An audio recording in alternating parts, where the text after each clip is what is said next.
Good morning, ladies and gentlemen. Habashtet, Danse, Hanin, Deneta, Okay, Sokapi, my friends from down south. I'm just going to speak in my own language first before we begin, but I do like to joke once in a while. And I noticed there is an earring here. And I humbly said that I do believe this may come from the Whitecourt area, it might belong to the mayor of Whitecourt. Actually, it's a nice earring, but it's not mine. I'm just going to greet you in my own language first because it's crucial. Habashtet taguchwa nahabana osuda ishtuchum zaban washten. Wakana nini namchuan ishnish nehijab kunin umena nena pajam natushkamin guchabastaban ishnish. Ladies and gentlemen, once again, thank you very much. I'm very thankful to be here. In my own language, it's a Stoney language, also known as Nakota Sioux. We are the lineage of the Nakota Sioux, and that is our language, and I just greeted you in our language. I prayed that every one of you have a great day today. I prayed and thankful for the elders, thankful that you all are here for the best interest of the children, but also for families that are impacted with respect to what it is that you're going to be speaking on today. So with that, I was privileged to be at one of the gatherings as well last week, and I'm very thankful for that. And of course, with that, I want to thank David Rideout for inviting me here this morning. I want to thank the board for inviting me here. I want to thank the elders for inviting me here. That's Audrey, Ishnish, Miwasin, and all the other elders that are in the room. I want to thank you for allowing me to speak here. And of course, I want to thank my friend Trevor Thane. We've actually worked together for 6.5 years. He's also the mayor of Whitecourt, and we have land just a few kilometers on the other side of the river, and we let him stay on this side of the river. So we know each other, so respectfully, with all due respect, I have a lot of respect for him.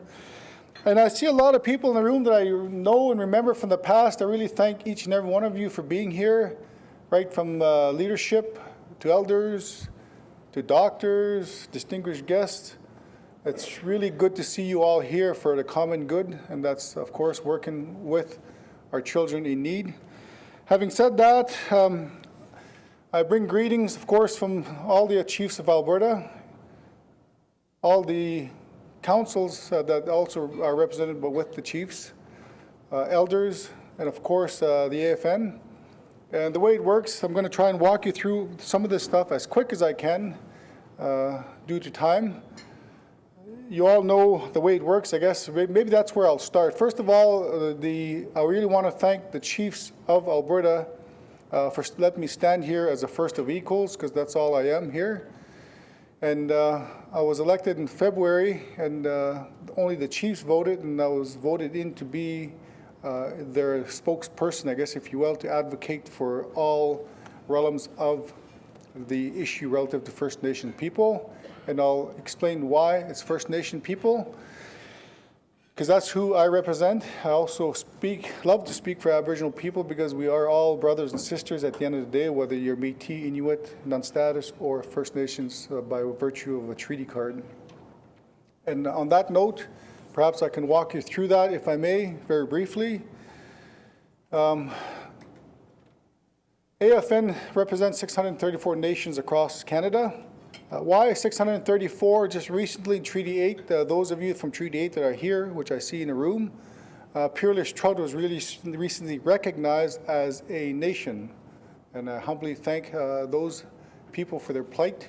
And hopefully at some point, the Labokans can eventually join that. There are several other nations that actually lost their status in Alberta as well, Sharphead being one of them, Papa Chase being another, and there's Michelle Ban. There are several others, and those nations, for some painful form, one way or another, have lost their nationhood, if you will, although they still exist. In terms of how that's going to progress, I don't know. And why I referenced AFN and the First Nations, that's our responsibility. When you go to the Congress of Aboriginal People, that's another entity, and they represent, people perhaps living off nation or non-status. And then you have the Inuit, of course, and the Innu, and of course the Congress, the National Métis Congress. So you have 4 other groups out there, as you can see now. The picture gets big, and that's what I wanted to try and touch on today. Now, when you drill down to Alberta, there are 3 treaty areas and 15 Métis settlements, and the Métis settlement of Alberta as well. All different venues. Within that, there are several other organizations, whether they're tribal councils, and in my case, the Yellowhead Tribal Council, which I was a part of, and that's where I was a board of director as a elected chief of the day. And that's how things drill down. Within Alberta, you all know there are several tribes. And of course, here in Alberta, we like to be called nations, not reserves. You know, that's a language that certainly we don't appreciate too much because it was placed upon us.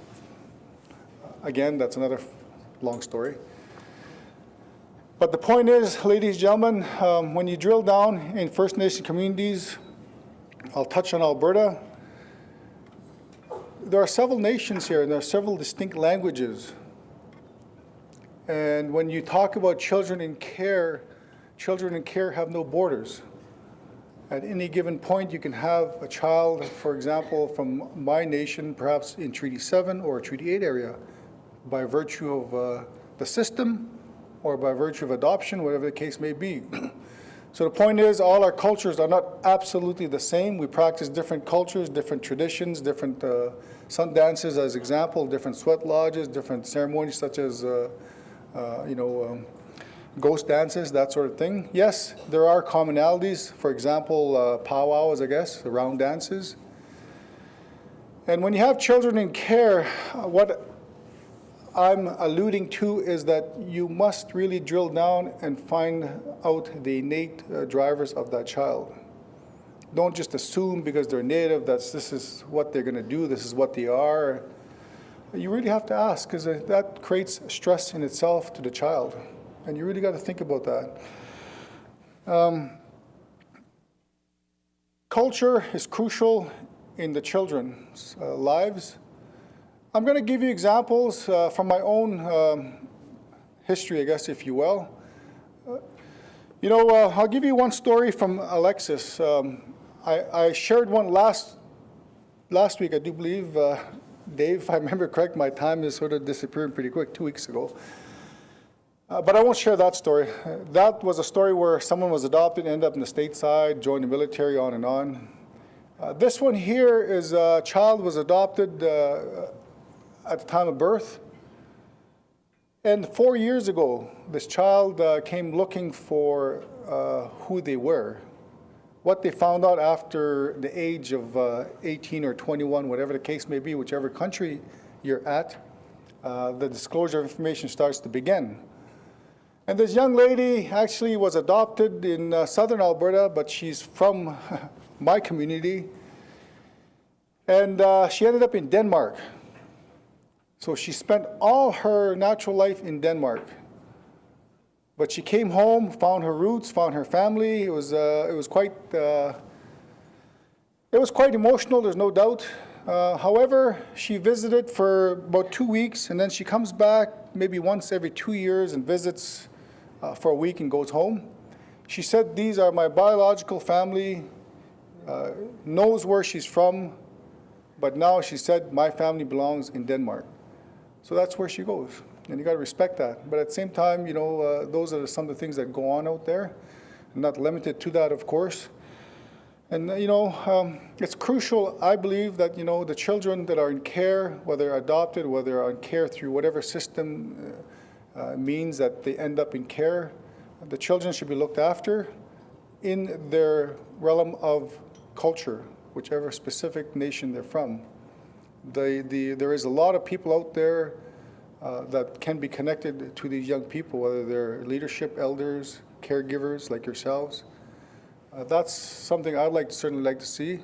I want to thank the Alberta government for their cohesive approach in embracing First Nations and Aboriginal culture, because that's crucial, and that needs to be drilled down to the people that are going to, or perhaps are looking after children.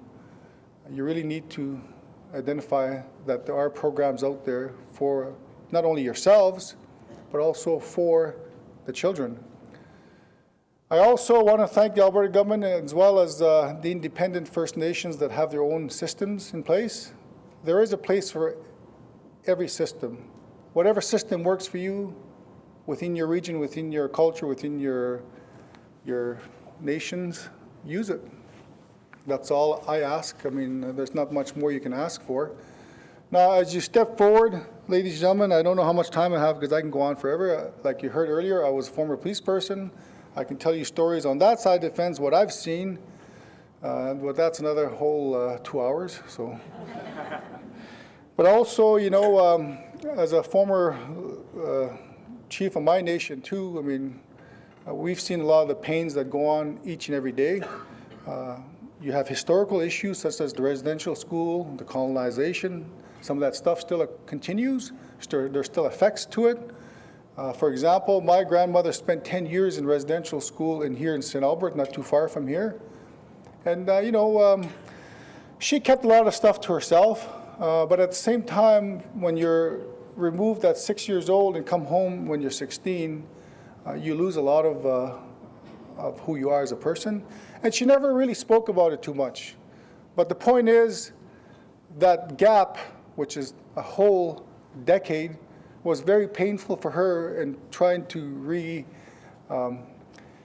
I guess, introduce yourself to your nation, very difficult. Having said that, that's another issue that hopefully programs will be put in place for reintegration of our people when they come home to nations. I can use another example, but again, that's, I think I sort of touched on one anyways. Reintegration to the communities is crucial. Otherwise, painfully, in some instances, from my experience, some people will end up painfully on the streets. And that's not a good thing, because I've observed those situations as well, and where children painfully end up on the streets of major urban centers. And you know, it's not a good thing, and some of you have seen that. Now, very quickly, no doubt the AFN supports all the issues relative to children in care, all the issues relative to women that are endangered, all issues relative to the treaty file, all issues relative to poverty. Because a lot of this stems from poverty, a lot of it, that's where it begins, some of it, painfully. And people end up on the streets of major urban centers for whatever reason, certainly sometimes not on their own initiative or their own accord, but unfortunately that happens. And I've had the painful privilege to work in 2 different provinces, BC and Alberta, and I've been to Vancouver. I've been there, observed things, and you know, it's painful to see our people on the streets, wherever it may be, and we have to keep working on why these people are there and how do we start doing a paradigm shift to help our people. Now, as we progress here, I certainly hope that you are speaking on some of the current issues that are perhaps are going to affect us today. You know, and some of that very quickly, very briefly, is the emerging issues, no doubt, is the gang issues. You know, there's issues relative to gangs. Painfully, I'm going to say this, prostitution, because that leads to the gangs and that leads to the drugs, the emergence of new drugs today. It affects every community, not just First Nations, every community. Crack, meth, as an example, it's rampant all over Canada. Those are emerging issues. And the other emerging issue that provinces, caregivers, governments are going to have to deal with, and I'm not sure how the bigger picture is the so-called population increases of our Aboriginal communities. I know the First Nation leaders here would support me on this, but a lot of times it's very painful for our leadership to see our people go into urban centers. And the reason why is if they don't succeed is because funding federally does not follow the person. In other words, Indian Affairs or INAC or ANDC or Diane, whatever they want to call themselves today, will tell you the money is for the nation, has to stay there, cannot follow the person. That's a painful thing because a lot of our people, for whatever reason, go to major urban centers to either to get educated or following career paths, and painfully, the money doesn't follow. Same holds true with the treaties. Treaties are not portable, so therefore, not everything follows the person. And those things, as a caregiver, you will experience on a day-to-day basis, I'm sure, when it's time for the child, perhaps to have their needs looked after, and those situations will occur. Finally, ladies and gentlemen, don't forget the emerging issues of legislation. Don't forget the emerging issue of the United Nations Declaration. And I'm sure there will be discussions on that. The United Nations Declaration, also known as UNDRIP, it does make reference to children in care. And I hope that there is some information on that here today as well. But with that, I will stop there, and thank you all very much for being here from all parts of Treaty 678 and the settlements and all across Alberta. I hope that you have good sessions, and I want to tell the people that work hard for the common good of our children, the people that have taken on our children in their homes. I want to thank you very much for that. And painfully, those kinds of situations happen all over the world. It's not just here, but here specifically, certainly we want to ensure that our children are safe. With that, hi shnish miwasin, washte. Thank you.